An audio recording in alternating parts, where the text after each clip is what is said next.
दोस्तों, इस कहानी को सुनने के बाद आपके लाइफ में, आपके जीवन में आग लग जाएगी। इस कहानी में कुछ मछुआरे होते हैं जो अपनी रोजी रोटी चलाने के लिए मछली को समंदर से पकड़कर बाजार में बेचकर अपने घर की रोजी रोटी चलाते हैं और खाते भी हैं। शुरुआती दिनों में जब मछुआरे समुद्र के किनारे से मछलियां पकड़कर लाते थे तो ताजी होने के कारण सारी मछलियां बाजार में बिक जाती थी, लेकिन बाद में किनारे पर मछलियों का अभाव कम होने लगा, जिसके कारण मछुआरों को समुद्र के बीच से जाकर मछलियों को पकड़ना पड़ता था।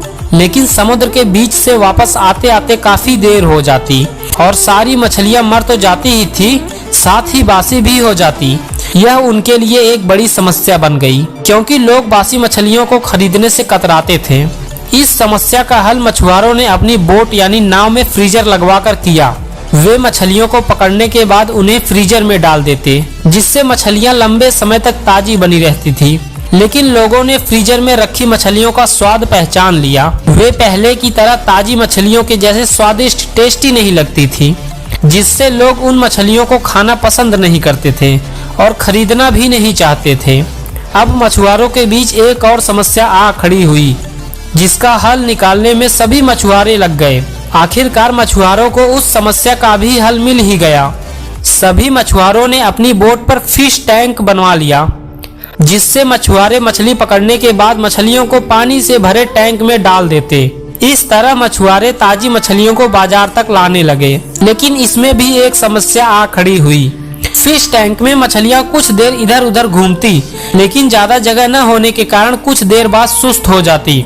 मछुआरे जब किनारे तक पहुंचते तो वे मछलियां सांस तो ले रही होती थी, लेकिन उन मछलियों में समुद्र में घूमने वाली मछलियों के जैसे स्वाद न रह जाता। लोग उन मछलियों को खाकर अंतर लगा लेते थे। अब मछुआरों के सामने फिर से एक नई परेशानी ने दस्तक दे दी। इतनी कोशिश करने के बाद भी मछुआरों ने अपनी समस्या का कोई सटीक हल नहीं निकाल पाया। फिर से उन मछुआरों की बैठक हुई। बहुत सोच विचार कर एक हल निकाला गया, जिसके अनुसार मछुआरों ने मछली को पकड़कर फिश टैंक में डालना जारी रखा, लेकिन साथ में उन्होंने एक छोटी शार्क मछली को भी टैंक में डालना शुरू कर दिया। शार्क मछली कुछ मछलियों को जरूर खा जाती, लेकिन टैंक में जितनी भी मछलियां बचती उनमें फुर्ती और ताजगी बनी रहती। मछुआरों को कुछ मछलियों का नुकसान जरूर होता था, लेकिन मछुआरों की बची सारी मछलियां बिक जाती थी, जिससे मछुआरों को पहले से ज्यादा फायदा होने लगा। तो दोस्तों, इस कहानी की तरह हमारे जीवन में भी जब तक शार्क रूपी या शार्क जैसी चुनौतियां नहीं आ जाती, हमारा जीवन भी टैंक में पड़ी मछलियों की तरह होता है, सुस्त, बेजान। हम सांस तो ले रहे होते हैं, लेकिन हमें जिंदा दिली नहीं होती। चुनौतियों और मेहनत करने के डर से हम सपने देखना छोड़ देते हैं और हालातों से समझौता कर आम जिंदगी जीने को मजबूर हो जाते हैं। अगर लाइफ में कुछ बड़ा करना है, असाधारण सफलता हासिल करनी है, तो बड़े सपने देखने होंगे। उन सपनों को असलियत में बदलने के लिए कड़ी मेहनत करनी होगी। चुनौतियों का सामना करने के लिए खुद को तैयार करना होगा, तब जाकर बड़ी और असाधारण सफलता हासिल होगी। उम्मीद करता हूँ आज की इस छोटी सी कहानी से आपको काफी मोटिवेशन मिला होगा।